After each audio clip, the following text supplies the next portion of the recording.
Hello there, ladies and gentlemen, Moltrap here, coming at you with Game 1 of the OSL Semifinals, the Bacchus 2010 OSL between Stork and Modesty. And here we go, we're going to get straight underway. Stork versus Modesty, Game 1. I am super excited about this matchup. It is going to be so awesome watching Stork face stomp this Zerg who thinks he can come up and actually we will see. I'm a Stork fan.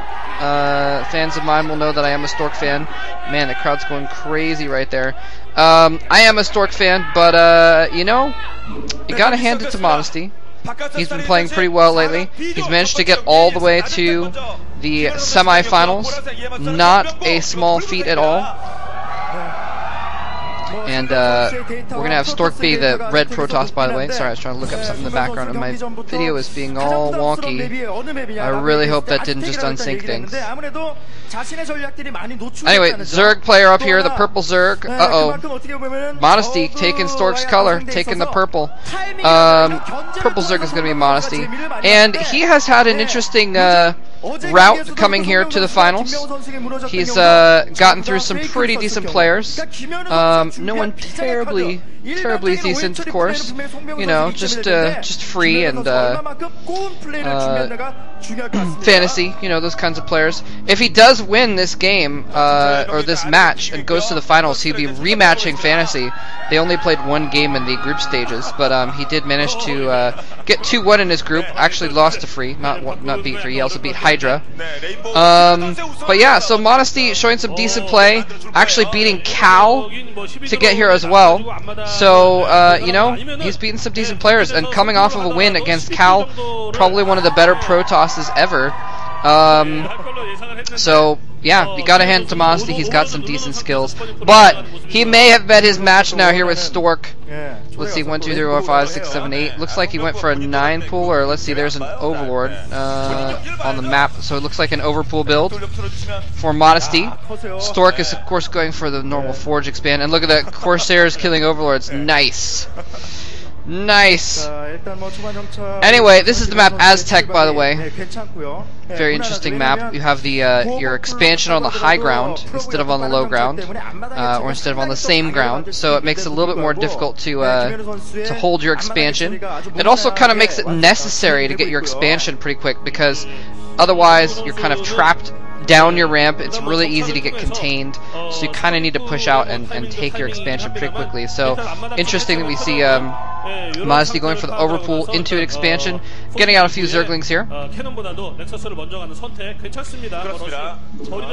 Anyway, like I was saying before, I'm really excited about this match. If Stork goes on to the finals, it will be even more epic of a rematch. It will be an epic finals rematch. In fact, the one OSL that Stork has won was against Fantasy in I forgot which. I can look it up in the background here, but the Zerglings actually have decided to turn around. They kind of pressed out like they were going to put some pressure, make sure, you know, keeping Stork honest, making sure he builds those cannons there. And let's see here. Incruit OSL, that's what it was. Incruit OSL in 08. He actually beat Fantasy in the finals of that, and was able to come away with a gold finally. Fantasy now has become kind of the new King of Silver. He's lost the OSL in the finals to Stork. He's lost the OSL in the finals to Jadong. Although, like, the very next day he beat Jadong in the finals in the Pro League, of course. So that's kind of interesting. Anyway, but yeah, it would be totally awesome. They had an epic best of 5 in the OSL finals in 08, Fantasy and Stork, that is. So it would be totally awesome to see them have another best of 5 here. It'd be a chance for revenge for Fantasy to come back and say, now I am the master, and it'd be a chance for Stork to finally get another OSL win. Well, finally, I guess after a couple years, yeah.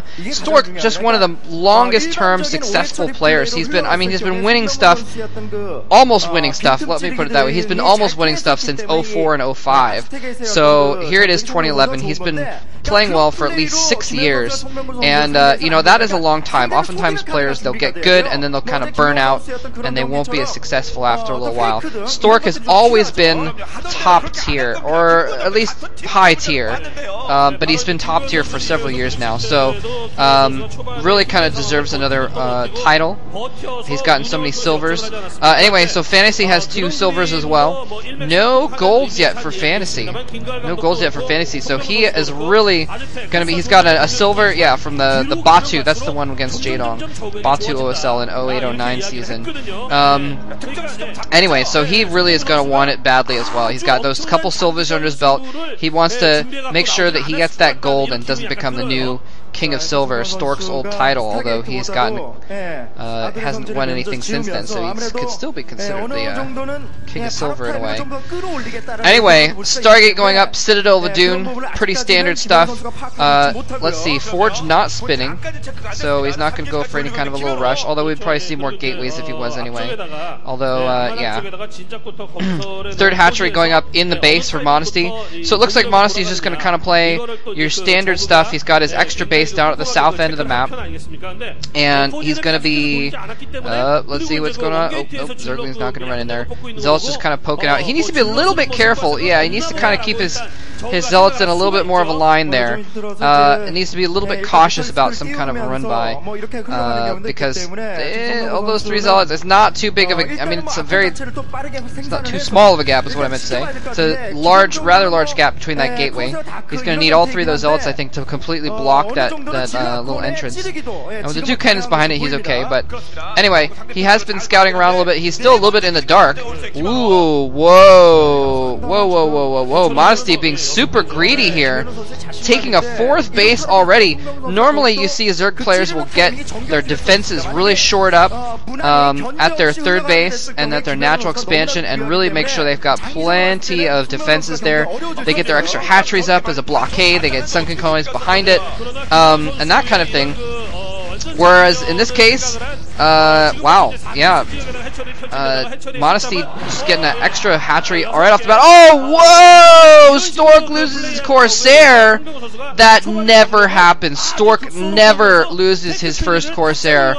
Oh my gosh, Modesty already taking a little bit of an advantage here. Now here's the thing, he's coming in with some Zealots. This expansion only has the 1 sunken colony up. No Overlords! He could kill every single drone. He's going to go for the sunken colony first. I actually like this move because then he can follow up with the Zealots. Look at that slow Overlord heading all the way down there. Modesty getting a little bit greedy but not being cautious enough. Looks like he's going to lose at least the sunken colonies at this base. Overlord coming down there, but it's too late. He's already in full breach. The Zealots are in there. Zergling's coming in, but they're not going to be able to do any good there. And Overlord finally pops out, but he's lost all of his defenses. He needed that Overlord to kill off those DTs. Looks like he's going to pick off 1 DT. He might pick off the next. I don't know if Stork even knows that that extra base is there. I don't know if his Corsair even got over there, but there's Zealots in the mix now as well. Modesty's desperately trying to hold this base. If he can hold this base, he's going to be in really good shape. He's going to have 4 bases going. He just needs to defend and turtle and get expansions. I'm sorry, get drones. But it looks like he might lose this. The sunken colony goes down. He's going to lose his Hydralisk den as well. I don't know if you haven't even had any Hydralisks morphing.